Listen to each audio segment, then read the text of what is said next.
বুধবারও হলো না ডিএ মামলার শুনানি। মামলাকারী সরকারি কর্মচারীদের তরফে সওয়াল করেন আইনজীবী, আর তাদের বক্তব্য রাজ্য সরকার বকেয়া ডিএ মেটাতে আগ্রহী নয়। ডিএ পাওয়া সরকারি কর্মচারীরা অধিকার, সেটি নির্দিষ্ট সময় মতো দেওয়া সরকারের নীতি অনুযায়ী কিন্তু হওয়া উচিত। আর আইনজীবীদের পরামর্শ, কিস্তিতে হলেও বকেয়া ডিএ পরিশোধ শুরু করা হোক। বৃহস্পতিবার মামলার পরবর্তী শুনানিতে রাজ্যের তরফে পাল্টা সওয়াল হবে, আর একই সঙ্গে মামলাকারী পক্ষকেও বক্তব্য পেশের সুযোগ দেওয়া হবে। টানা শুনানি চলছে। সোমবার থেকে বৃহস্পতিবারই এই মামলার শুনানি শেষ হওয়ার সম্ভাবনা রয়েছে। আর এরপর সুপ্রিম কোর্ট কি রায় দেয় সেদিকেই তাকিয়ে রাজ্য সরকারি কর্মচারীরা ও রাজ্য প্রশাসন।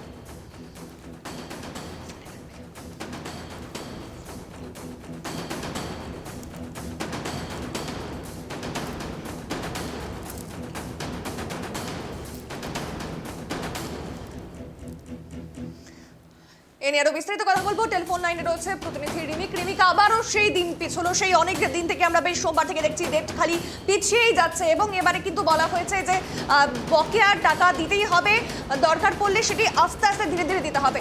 এখনো পর্যন্ত হচ্ছে না। কি মনে হচ্ছে মানে যে আদৌ কি বৃহস্পতিবারের মধ্যে সেটি হওয়া সম্ভব?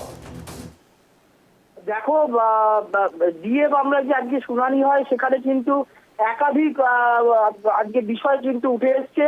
মামলাকারী সরকারি কর্মচারীদের পক্ষে আইনজীবীরা আজকে সওয়াল করেন এবং শুনানিতে ডিএ দেওয়া নিয়ে রাজ্যের অনিচ্ছার কথা তারা বলেন, যে তার একদম সরাসরি তারা অভিযোগ করেন মামলাকারী সরকারি কর্মচারীদের আইনজীবীরা যে ডিএ দেওয়ার কথা এখনো পর্যন্ত বলছে না রাজ্য, এবং নির্দিষ্ট সময় মতো ডিএ দিতে হয় এটা সরকারের নীতির মধ্যে পড়ে, কিন্তু বকেয়া ডিএ দিতে চাইছে না সরকার। এমনকি কিস্তিতেও যদি একাধিক কিস্তিতেও বকেয়া দিয়ে মেটানোর দেওয়া হয় তাতেও সরকারি কর্মচারীরা রাজি বলে তারা জানান। এবং বৃহস্পতিবার আবারও এই ডিএ মামলার শুনানি হবে, সেদিনকে রাজ্য পাল্টা সওয়াল করবে। শুধু তাই নয়, মামলাকারীর পক্ষের আইনজীবীদেরও যদি কিছু বলার থাকে সেটাও তারা আদালতে আগামীকাল জানাতে পারবে। এবং দেখো, আজকে কিন্তু একাধিক বিষয় কিন্তু আজকে উঠে এসছে বিষয়ে, কেননা আজকে কিন্তু বিচারপতিরা পরিষ্কার জিজ্ঞাসা করেন যে দিল্লি এবং চেন্নাইতে যে সরকারি কর্মচারীরা, রাজ্য সরকারি কর্মচারীরা কাজ করছেন তারা কি কেন্দ্রীয় হারে ডিএ সেই কথা জানতে চান। এবং সেখানে কিন্তু মামলাকারীদের আইনজীবীরা পরিষ্কার জানান যে দিল্লির বঙ্গভবন বলো বা চেন্নাইতে যে রাজ্য সরকারি কর্মচারীরা কাজ করছেন তারা কিন্তু কেন্দ্রীয় সরকারের হারে ডিএ পায়। ফলে কিছু রাজ্য সরকারি কর্মচারী তারা কেন্দ্রীয় হারে ডিএ পাবে, আর রাজ্যে যারা রাজ্য সরকারি কর্মচারী কাজ করছেন তারা রাজ্যের এই খামখেয়ালির মতো ডিএ পাবে। এই বৈষম্য কোনো মতেই মেনে নেওয়া যায় না বলে তারা জানেন। এবং যেটা আজকে রাজ্যের যে তোমার মামলাকারীদের আইনজীবীদের পক্ষ থেকে যেটা পরিষ্কার আজকে বলা হয়েছে যে সংগ্রামী যৌথ মঞ্চের তরফে সুপ্রিম কোর্টে একটি সওয়াল করতে গিয়ে তাদের আইনজীবী যেটা বলেন যে বেতন কমিশনের সুপারিশ মতো নির্দিষ্ট সময় অন্তরই দিয়ে দিতে হবে, তারা এই কথা বলেন। এবং তাদের যেটা দাবি আছে যেটা তারা সুপ্রিম কোর্টকে জানান যে revise pay and allowance rule যেটা 2009 অনুযায়ী 2006 সালের 1 জানুয়ারি থেকে এই কার্যকর হওয়ার কথা ছিল, কিন্তু রাজ্য সরকার 2006 সালের 1 জানুয়ারি থেকে 2008 সালের 31 মার্চ পর্যন্ত এই সময়ের বকেয়া দিয়ে না দেওয়ার সিদ্ধান্ত নেয়। এবং অর্থাৎ 2006 সাল থেকে 2008 সালের সময়ে দিয়ে বাকি থেকে যায় এবং সরকার সেই টাকাটা দিতে চায়নি।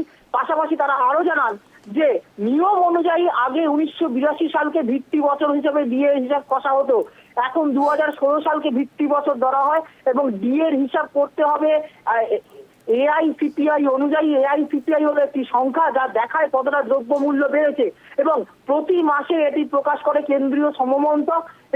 এবং সেই কারণেই বছরে দুবার করে কেন্দ্রীয় সরকার ডিএ দেয়, কেননা প্রতি মাসে এই এআইসিপিআই পরিবর্তন হয়, কিন্তু প্রতি মাসে তো ডিএ দেওয়া যায় না। সেই কারণে কেন্দ্রীয় সরকার বছরে দুবার দিয়ে দেয়, কিন্তু রাজ্য সরকার এখানে দিয়ে দেওয়ার ক্ষেত্রেই গড়িমসি করছে। এবং এই নিয়ে কিন্তু আজকে রাজ্যের তরফ থেকেও বলা হয় এবং মামলাকারীদের আইনজীবীদের পরিষ্কার বক্তব্য যে রাজ্য সরকার ডিএ দিতে ইচ্ছুক নয়, তারা ইচ্ছাকৃতভাবে এই ডিএ দিতে চাইছে না। এবং সেই কারণেই আজকে এই দাবিগুলো করা হয়েছে এবং আগামীকাল আবারও এই মামলার শুনানি হবে, সেখানে রাজ্যের পক্ষ থেকে পাল্টা সওয়াল করা হবে এবং যদি অন্যান্য মামলাকারীদের কোনো বক্তব্য থাকে সেটাও শুনবে। ফলে আগামীকাল সুপ্রিম কোর্টে রাজ্যের পক্ষ থেকে পাল্টা কি যুক্তি খাড়া করা হচ্ছে কেননা দেখো, আগে গতকালকেই রাজ্যের যে বক্তব্য ছিল তারা পরিষ্কার বলেছিল যে ডিএ রাজ্য সরকারি কর্মচারীদের মৌলিক অধিকার নয়। কোনো কর্মচারীরা বাধ্য করতে পারে না রাজ্যকে যে কত পরিমাণ হারে ডিএ দিতে হবে। রাজ্য সরকারই একমাত্র ঠিক করবে তারা কত পরিমাণ হারে ডিএ দেবে, এবং রাজ্য সরকার ডিএ দিতে ইচ্ছুক।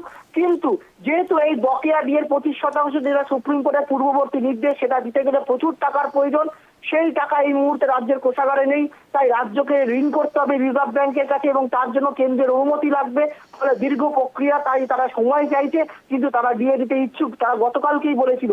এবং আজকে কিন্তু পরিষ্কার রাজ্য সরকারি কর্মচারীদের আইনজীবীরা পরিষ্কার বলেন, বা যৌথ সংগ্রামী মঞ্চের আইনজীবীরা পরিষ্কার জানালেন যে ডিএ দিতেই হবে, প্রয়োজনে কিস্তিতেও যদি দিয়ে, যে বকেয়া দিয়ে দেওয়া হয়েছে সেটা বিভিন্ন একাধিক কিস্তিতেও যদি দেওয়া হয় তারাও তো সেটা মানতে রাজি।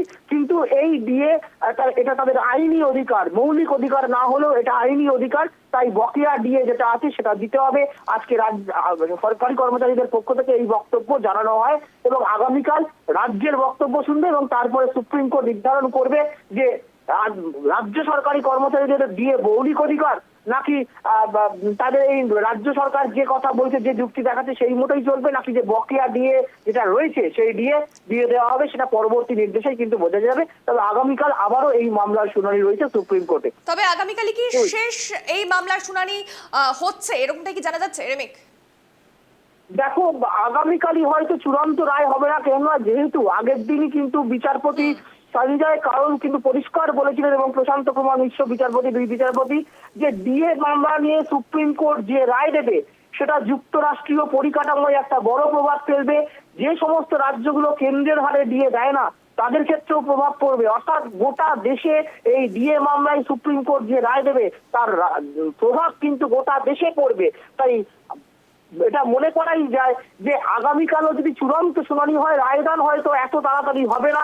তবে যেভাবে মামলার প্রতিদিনের শুনানি এগোচ্ছে তাতে কিন্তু আরো কয়েকদিন শুনানি হলেও অবাক হওয়ার কিছু থাকবে না। বেশ, অসংখ্য ধন্যবাদ রেমিক।